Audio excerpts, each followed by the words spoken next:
Tempat pemakaman umum Kebun Bunga, Kelurahan Kebun Bunga, Kecamatan Sukarami, Palembang terendam banjir. Makam-makam yang terendam banjir persis berada di lokasi TPU paling bawah di dekat aliran anak sungai. Terendamnya ratusan makam ini lantaran curah hujan yang turun sejak Jumat dan Sabtu lalu hingga Senin 27 Maret 2023 pagi. Menurut warga di sekitar TPU, banjir ini merupakan banjir yang terbesar dibandingkan dengan tahun-tahun sebelumnya.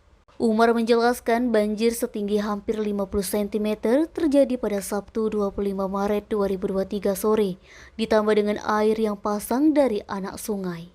Peristiwa banjir ini sempat direkam dan diviralkan oleh seorang anggota Koramil Sukarami Babinsa Kebun Bunga.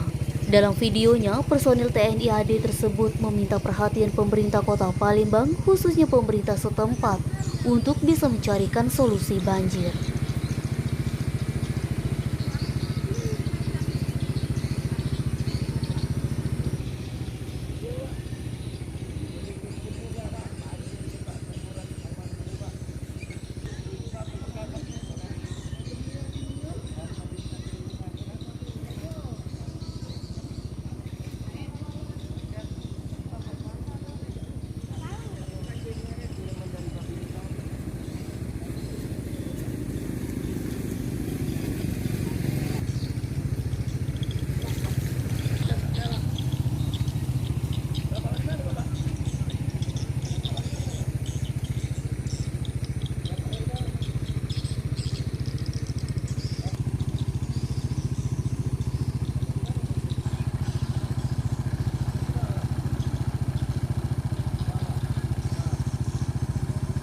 Edu, Sumek.co melaporkan.